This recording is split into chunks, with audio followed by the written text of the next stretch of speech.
Yeah, hi. I'm Dr. Patricia Jo Ryan. I'm a licensed psychologist both in Florida and New York. And basically, I decided that I wanted to do this presentation because there's some things that I have learned over the past 10 years that I think are really germane to the problems that people have with taming depression and anxiety. Basically, when I went looking for all of the books that were developed on depression and talking about it, I found that on Amazon.com alone, there were 50,700 books written about depression, how to help you, how to guide you, how to cure you, how to do a whole host of things. Basically, one of the things I did notice when I was looking at the descriptors on these books is that they used a lot of language that I was really surprised about battling depression, battling anxiety, fighting for management of this. And so that's why I decided to name this presentation Taming Depression and Anxiety. Because mainly I have some ideas that have basically have come through in terms of the research that may be really helpful to those people.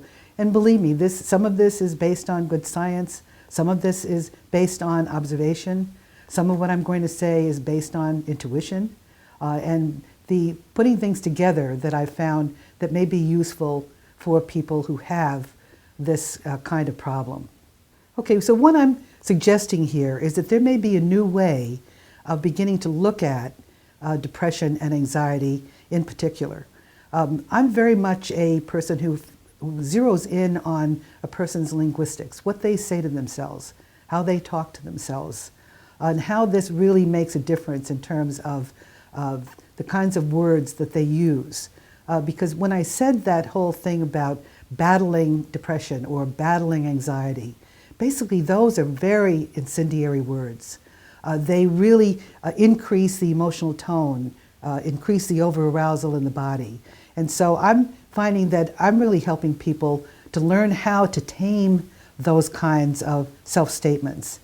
And what's really interesting about this work and what I've learned over this time is that there is such a thing as stream of consciousness. There are thousands of words that are going through our mind all the time, basically, generally speaking, even at light speed, so that we're not really aware of all the things that we're saying to ourselves as we go along.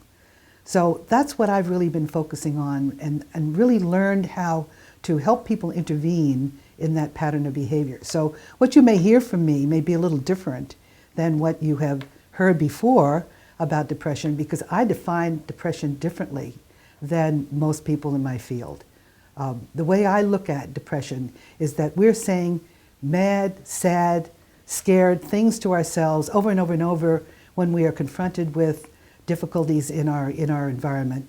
And basically, if we do that a lot, then what is the result of that? The result of that is depletion. And it's depletion of our energy, depletion of our emotional tone. So that basically, I think that actually depression is made up of having these words go through our mind and even saying some of those things to ourselves if people could catch themselves. So I really focus in on the inner dialogue. How is that person talking to themselves? What are those words that they are using that keep that emotional tone very high? And basically, what I really want to do is what we generally want to do when we're doing psychotherapy, help that person get to a place where they're calmer, where they're more clear, where they are not overreacting to situations that they've overreacted to before. And part of that has been the kind of therapeutic method that I use. And basically, it's part of the cognitive behavioral therapy mode. It's called rational motor behavior therapy.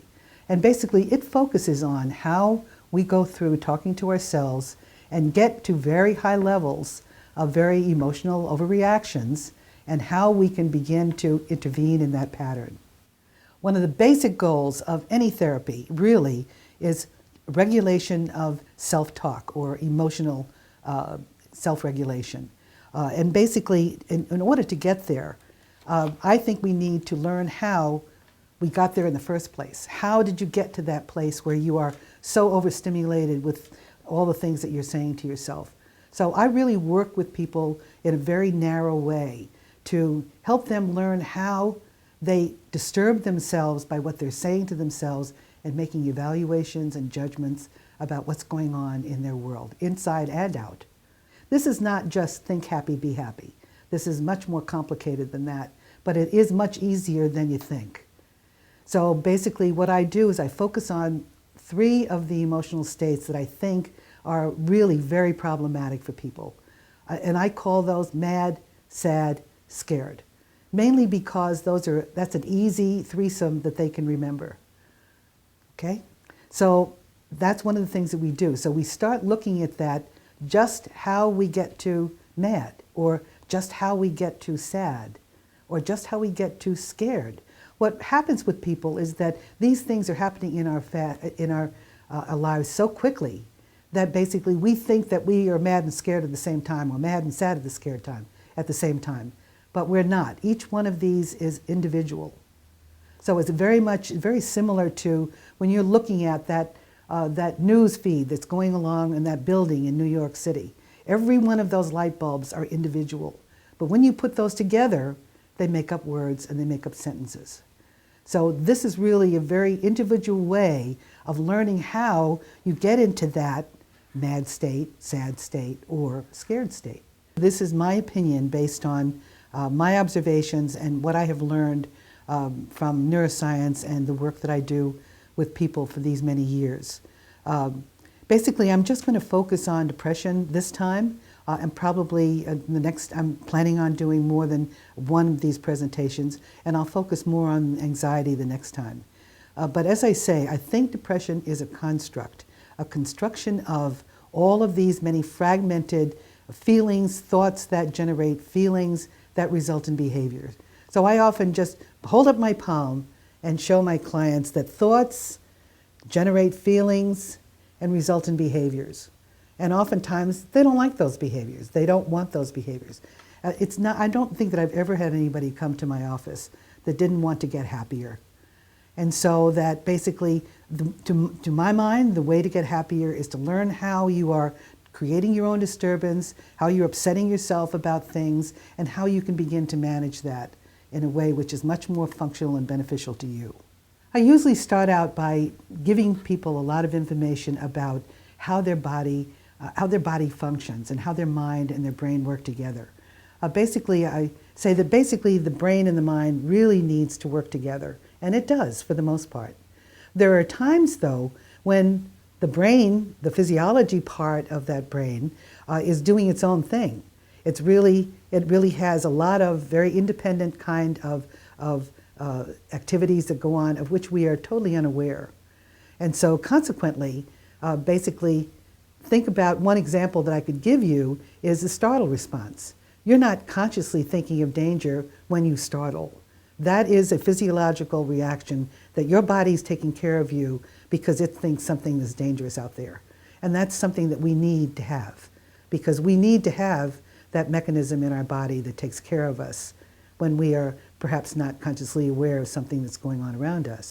Usually I use a paper form that I use to help people really go through and sort out the kind of self-statements that they may be making to themselves that generate that feeling. And I ask them to be really clear about something that triggers them, an event that happened to them recently, something that generates some kind of feeling state. But mainly what they'll come in with is they'll tell me about the trigger, and then they'll go right to their feeling state. They were mad that that person said something to them that they didn't like. So that basically, it's been really most of our lives in this whole culture around us that we erroneously got the idea that the trigger caused the feeling. Well, I think that basically what really caused the trigger is the belief system that we have developed over time about how we think the world needs to be for us. Okay?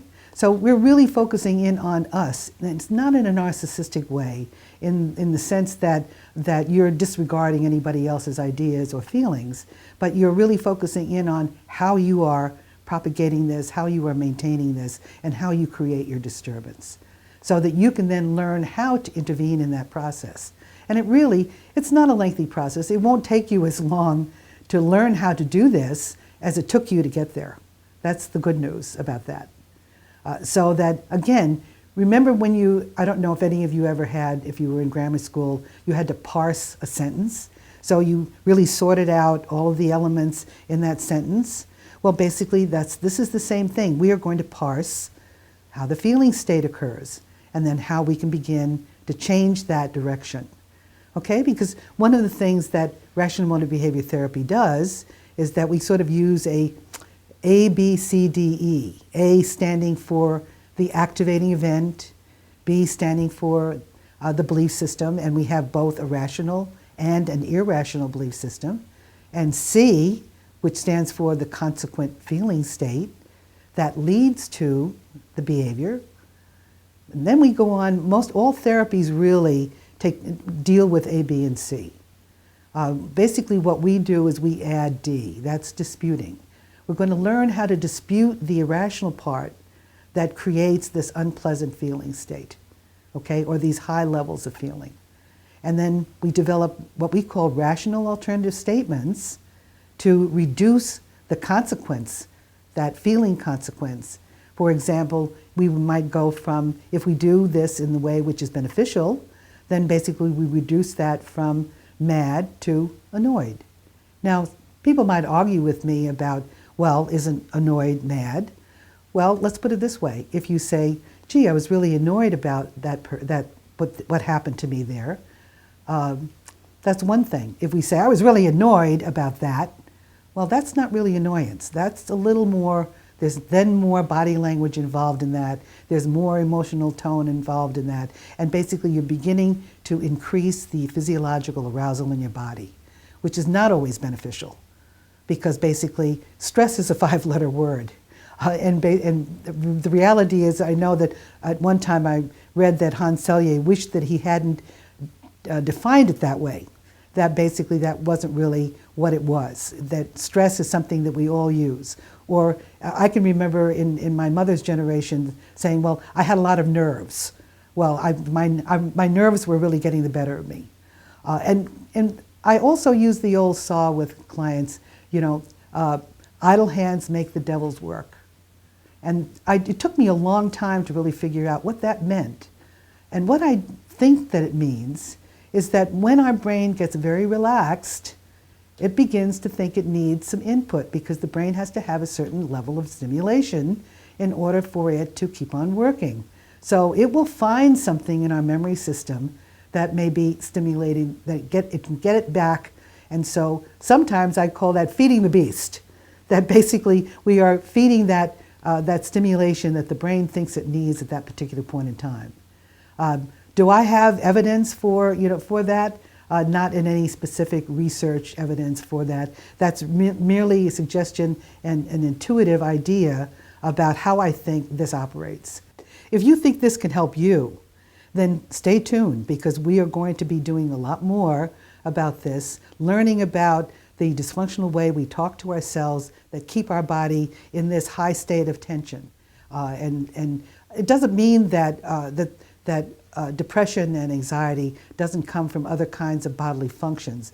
There are also, a lot of reasons and basis for you to feel depression. But this is just one avenue that you might want to explore to see whether it can be as beneficial for you as I think it can be for people.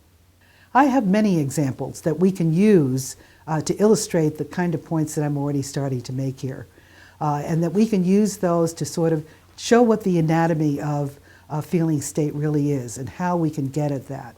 I still very much believe, and it really bears out in my practice, that when people learn how they upset themselves, they can begin to intervene in their own behavior, in their own behalf. So be kind to yourself and really learn that you really can intervene in a whole lot of these things that have been problematic for you in the past. And I'm going to teach you language that you can use to learn how to get better, stay better, and feel better. Because feelings are really very important for us to learn how to manage for ourselves. In the next episode, I can give you specific tools for how you can do this for yourself.